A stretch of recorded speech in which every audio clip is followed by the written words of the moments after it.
Atención, El Salvador le prometió a decenas de personas que sus ahorros se iban a multiplicar. Firmó contratos frente a ellas, pagó las primeras ganancias con puntualidad y logró que familias completas confiaran en ella durante años. Pero lo que nadie sabía es que ya la habían condenado una vez por hacer exactamente lo mismo.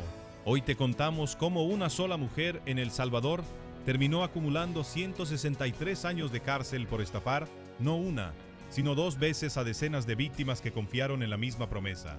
Si te interesa conocer las capturas más importantes y las condenas más impactantes contra la delincuencia en El Salvador, suscríbete ahora al canal, porque esta historia tiene giros que muy pocos medios han contado completos. Y antes de contarte cómo empezó todo, quédate hasta el final, porque el dato sobre cuánto tiempo real va a pasar presa, a pesar de sumar 163 años de condena, es algo que muy pocos espacios han explicado con claridad. Su nombre es Ana Judy Gómez Díaz. Para sus víctimas era una mujer exitosa, una inversionista con contactos, alguien que sabía multiplicar el dinero mejor que cualquier banco. Les ofrecía rendimientos mensuales de entre el 15 y el 50% si ponían su dinero en sus manos. Para cualquier persona que entiende de finanzas, esa cifra debería sonar como una alarma. Pero para una madre que quiere pagar la universidad de su hijo, para un comerciante que busca hacer crecer sus ahorros, para un migrante que envía remesas y sueña con invertir en algo seguro, la promesa sonaba exactamente como lo que necesitaban escuchar. ¿Cómo logra una sola persona ganarse la confianza de decenas de familias al mismo tiempo sin que nadie sospeche durante años? La respuesta está en un detalle que la Fiscalía documentó con precisión. Gómez Díaz no empezaba pidiendo grandes sumas, empezaba pagando. A las primeras víctimas les entregaba puntualmente los porcentajes de ganancia prometidos. Ese primer pago cumplía una función exacta: convertir a la víctima en su mejor vendedora. Alguien que ya cobró una ganancia real no solo vuelve a invertir más dinero, sino que además recomienda el negocio a su familia, a sus vecinos, a sus compañeros de trabajo. Así fue creciendo la red, boca a boca, sin publicidad, sin oficina visible, solo con la palabra de gente que ya había visto el dinero entrar a su cuenta. Pero hay algo más en la forma en que elegía a sus víctimas. Y ese detalle explica por qué tardó tanto en ser descubierta. Según se estableció durante los procesos judiciales, Gómez Díaz no salía a buscar desconocidos en la calle, ni publicaba anuncios masivos ofreciendo inversiones. Se apoyaba en círculos cerrados, familiares de familiares, compañeros de trabajo de sus primeras víctimas, conocidos de la iglesia o del vecindario. Ese detalle es exactamente lo que hace que los esquemas piramidales sean tan difíciles de detectar a tiempo. No se anuncian en público, se mueven dentro de redes de confianza ya existentes, donde la palabra de un familiar o un amigo cercano pesa más que cualquier advertencia externa. Cuando una persona recomienda una inversión, no lo hace pensando en engañar a nadie, lo hace convencida de que está ayudando a alguien querido a ganar dinero fácil, sin saber que en realidad está ampliando, sin quererlo, la red de víctimas de la estafa. Para reforzar esa confianza, Gómez Díaz utilizaba un recurso que la hacía parecer legítima ante cualquiera que dudara. Firmaba contratos de mutuo, es decir, contratos formales de préstamo, con cada una de sus víctimas. Un documento con firmas, montos y plazos que en la mente de cualquier persona sin conocimientos legales profundos se parece a una garantía. La realidad es que detrás de esos contratos no existía ningún emprendimiento real. No había negocio que generara esas ganancias. El dinero de los nuevos inversionistas era simplemente el que se usaba para pagar a los anteriores. Ese mecanismo tiene nombre y está documentado en criminología financiera desde hace más de un siglo. Esquema Ponzi, el mismo patrón que ha hundido fortunas completas en distintos países del mundo, ahora aplicado a pequeña escala en las calles de San Salvador. Pero aquí viene el primer dato que muy pocos conocen. Esta historia no comenzó con la condena de 131 años que le dio la vuelta a las redes. Comenzó meses antes, con un primer juicio, una primera condena y una primera oportunidad que Gómez Díaz dejó pasar. En agosto del año pasado, el Tribunal Quinto de Sentencia de San Salvador la declaró culpable de estafar a 16 personas por un monto de $74,400. La sentencia fue de 32 años de prisión. En ese primer proceso, las autoridades ya habían documentado el mismo patrón: falsa inversionista, rendimientos imposibles de entre el 15 y el 30% mensual, contratos de mutuos simulados, y un esquema piramidal donde los nuevos aportantes financiaban las ganancias de los primeros. Esa primera condena, en cualquier caso normal, debería haber sido el cierre de la historia. Una mujer detenida, procesada, sentenciada y encarcelada. Punto final. Pero lo que descubrió después la fiscalía es la parte que convierte este caso en algo distinto a cualquier otra estafa piramidal juzgada en El Salvador. Mientras avanzaba el primer proceso judicial por las 16 víctimas de los $74,400, ya existía una segunda investigación en marcha, mucho más grande, con más del cuádruple de víctimas y un monto que multiplicaba por 4 el de la primera causa. Es decir, las dos historias no ocurrieron una después de la otra. Ocurrieron, en gran parte al mismo tiempo, en dos frentes distintos, sin que las víctimas de un caso supieran jamás que existía el otro. ¿Cómo es posible que una misma persona esté siendo investigada y procesada por estafa y al mismo tiempo mantenga en marcha un segundo esquema con muchas más víctimas? La explicación que se desprende de la cronología del caso es que Gómez Díaz llevaba operando desde 2019, es decir, 3 años antes de su detención en 2022. En ese periodo logró construir no una, sino múltiples redes de víctimas, algunas conectadas entre sí por relaciones familiares o laborales, y otras completamente independientes. La fiscalía tuvo que reconstruir el mapa completo de esas redes después de que comenzaran a llegar denuncias por separado, de personas que no se conocían entre sí, pero describían exactamente el mismo modus operandi. Y aquí aparece el segundo gran giro del caso. La segunda causa, la que terminó definiendo su historia, no fue por 16 víctimas ni por $74,400. Fue por 68 víctimas y más de $300,000 en total. Detente un segundo a pensar en esa cifra. 68 personas, cada una con una historia distinta, cada una entregando sus ahorros, un préstamo, una herencia o el dinero de una remesa, confiando en la misma mujer que ya estaba siendo procesada por hacer lo mismo con otras 16 personas. Esa es la dimensión real del daño que causó Ana Gómez Díaz antes de que la justicia lograra frenarla por completo. La investigación que llevó a esta segunda condena comenzó formalmente en septiembre de 2022, cuando un juzgado decretó su detención provisional, después de que las denuncias empezaran a acumularse. Un fiscal asignado al caso explicó en ese momento cómo operaba. La describió como una operadora activa de un sistema fraudulento, encargada de reclutar personalmente a las víctimas y ofrecerles rendimientos de entre el 15 y el 35% mensual sobre su inversión. Ese dato es clave porque desmiente cualquier idea de que Gómez Díaz fuera solo una intermediaria o una víctima más de un esquema mayor. La fiscalía la señaló desde el inicio como la operadora principal, la persona que diseñaba y ejecutaba el fraude de principio a fin. Entre la detención en 2022 y la sentencia final pasaron más de 2 años. En ese tiempo, la fiscalía tuvo que reconstruir un expediente enorme, identificar a cada una de las 68 víctimas, recuperar los contratos de mutuo firmados, rastrear los movimientos bancarios, calcular con precisión cuánto dinero entró y cuánto se pagó como falsas ganancias, y preparar un juicio capaz de resistir cualquier estrategia de defensa. El resultado de ese trabajo fue un juicio que se extendió durante 6 días, con abundante prueba documental, pericial y testimonial presentada ante el tribunal. ¿Qué significa exactamente que un juicio dure 6 días completos por un caso de estafa? En términos judiciales, 6 días de vista pública es un tiempo considerablemente largo para un solo caso. Significa que el tribunal tuvo que escuchar decenas de testimonios de víctimas, revisar cientos de documentos financieros, valorar peritajes contables que reconstruyeron el flujo real del dinero y confrontar la versión de la defensa con toda esa evidencia acumulada durante años de investigación. No fue una condena rápida ni superficial. Fue el resultado de un proceso extenso donde la fiscalía tuvo que demostrar, caso por caso, víctima por víctima, que cada uno de los 68 relatos correspondía al mismo patrón de engaño. Y ese patrón, contado por las propias víctimas durante el juicio, siempre seguía la misma lógica.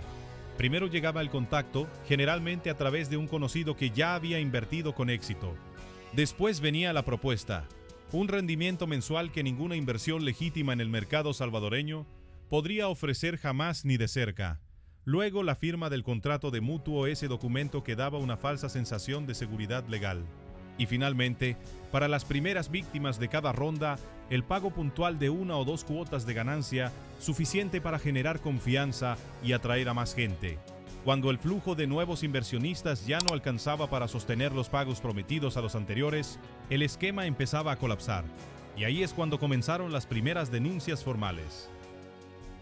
Aquí llega uno de los datos que menos se ha explicado en otros espacios sobre este caso, y que cambia por completo la forma en que deberías entender la cifra de 163 años.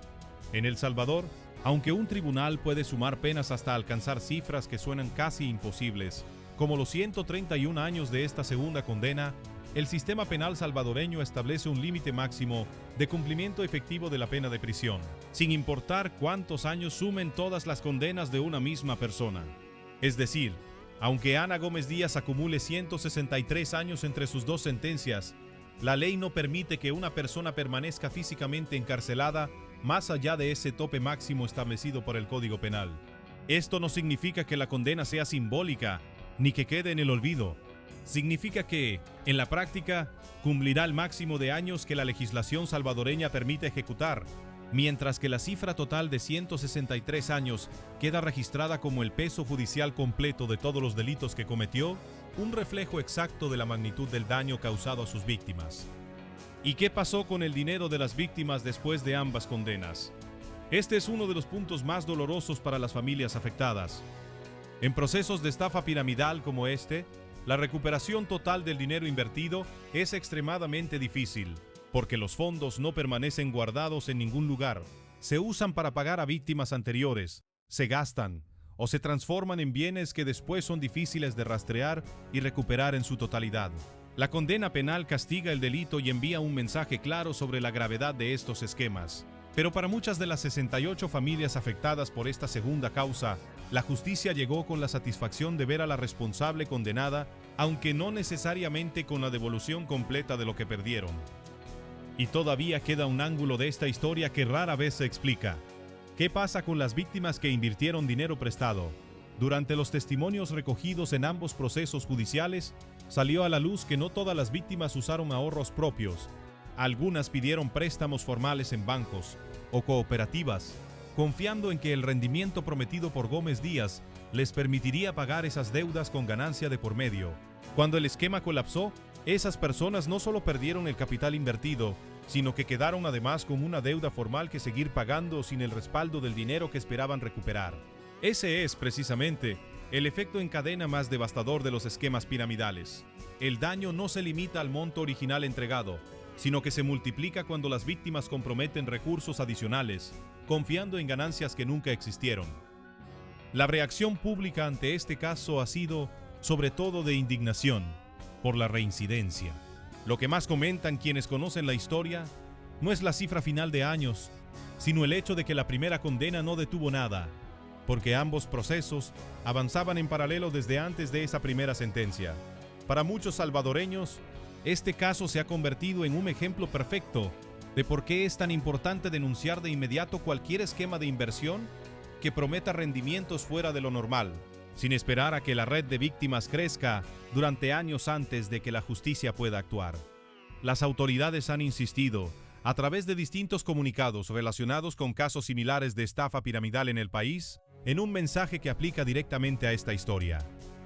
Cualquier oferta de inversión que prometa ganancias mensuales de más del 10 o 15% debería encender todas las alarmas, sin importar cuántos contratos se firmen ni cuántas personas conocidas ya hayan invertido con éxito aparente. El caso de Ana Gómez Díaz demuestra que incluso esquemas que llevan años funcionando, con decenas de víctimas satisfechas en sus primeros pagos, terminan colapsando y arrastrando a todos los que llegaron después. ¿Qué pasa ahora con Ana Gómez Díaz de cara al futuro? Con 2 condenas firmes en su historial judicial, su situación legal queda completamente definida.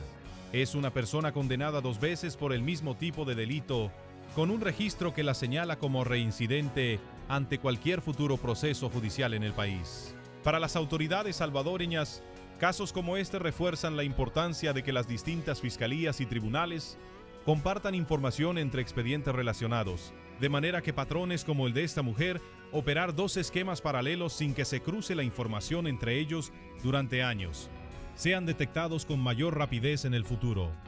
Este caso, además, no es un hecho aislado dentro del sistema judicial salvadoreño, y compararlo con otros procesos recientes ayuda a entender la magnitud real de lo que ocurrió. En los últimos meses, los tribunales salvadoreños han dictado condenas históricas contra estructuras dedicadas a la estafa organizada. Un ejemplo es el caso de una corporación dedicada a fraudes inmobiliarios, donde la administradora principal recibió 199 años de prisión y sus dos hijos 189 años cada uno por defraudar a decenas de compradores de terrenos durante décadas.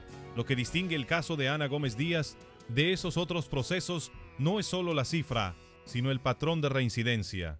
Mientras aquellas condenas surgieron de una sola investigación con múltiples acusados, aquí se trata de una sola persona, condenada 2 veces en procesos separados por el mismo delito, con apenas meses de diferencia entre una sentencia y otra.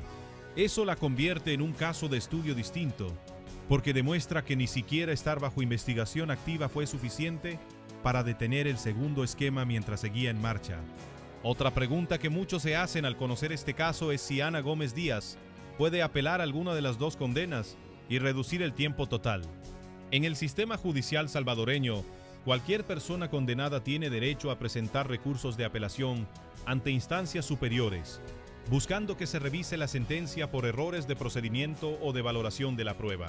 Sin embargo, en casos donde el tribunal contó con abundante prueba documental, pericial y testimonial, como ocurrió en el juicio de 6 días que terminó con la condena de 131 años, las posibilidades de que una apelación revierta al fallo de fondo son considerablemente más bajas, porque la solidez probatoria deja poco margen para cuestionar los hechos ya establecidos. Lo que sí puede ocurrir en algunos procesos es que se ajusten aspectos puntuales de la pena, sin que eso cambie la conclusión central, que fue declarada responsable de estafar a decenas de víctimas en 2 procesos distintos. Y aquí regresamos al dato que prometimos explicarte desde el principio. ¿Cuánto tiempo real va a cumplir Ana Gómez Díaz en prisión?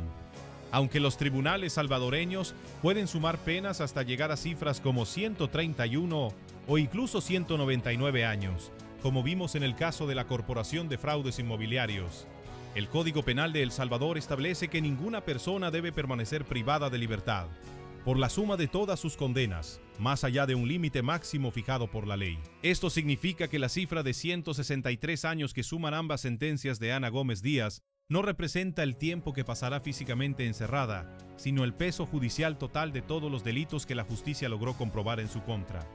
Es una distinción importante, porque muchas personas asumen erróneamente que estas cifras astronómicas se cumplen de manera literal, cuando en realidad funcionan como un registro que refleja la gravedad acumulada del daño causado, mientras el cumplimiento efectivo respeta el tope que marca la ley salvadoreña. Para las víctimas, más allá de los tecnicismos legales sobre cuántos años se cumplen realmente, lo que importa es el reconocimiento de que lo que vivieron fue real, y fue un delito. Muchas de las 68 personas afectadas en la segunda causa y las 16 de la primera tuvieron que declarar públicamente durante los procesos judiciales, relatando cómo entregaron ahorros de años, préstamos familiares o dinero destinado a proyectos importantes, confiando en una persona que solo veía en ellos una fuente más de financiamiento para sostener su esquema. Esa exposición pública, aunque difícil, terminó siendo clave para lograr ambas condenas, porque fue precisamente la acumulación de testimonios coincidentes lo que permitió a la Fiscalía demostrar que no se trataba de negocios fallidos, sino de un plan diseñado desde el principio para defraudar. Si hay una lección que este caso deja para cualquier persona que escuche esta historia, es la importancia de desconfiar de cualquier oferta de inversión que prometa ganancias muy por encima de lo normal, sin importar quién te la recomiende. Ningún negocio legítimo en El Salvador puede sostener de forma indefinida rendimientos mensuales de 15, 30 o 50%. Ese tipo de cifras, cuando aparecen, son casi siempre la primera señal de que se trata de un esquema piramidal, aunque venga acompañado de contratos firmados, comprobantes de pago o la recomendación de un familiar de confianza. La experiencia de las decenas de víctimas de Ana Gómez Díaz demuestra que hasta las personas más precavidas pueden caer cuando el engaño está bien construido y respaldado por pagos reales al principio. Al final, la historia de Ana Judy Gómez Díaz no es solo la historia de una mujer que estafó a decenas de personas. es la historia de cómo un mismo patrón, repetido con paciencia y con la misma estrategia de confianza, construida paso a paso, logró engañar a más de 80 víctimas combinadas entre ambos procesos, durante años, antes de que la justicia lograra reunir toda la evidencia necesaria para frenarla por completo. Es un recordatorio de que detrás de cada promesa de dinero, fácil hay casi siempre la misma estructura. Alguien que paga primero para poder cobrar después, mientras la cuenta final la terminan pagando los que llegan tarde a la fiesta. Si este caso te dejó indignado y quieres seguir conociendo las capturas y condenas más importantes contra la delincuencia en El Salvador, suscríbete al canal y activa la campana, porque semana a semana seguimos trayendo los casos que la justicia salvadoreña está resolviendo uno por uno.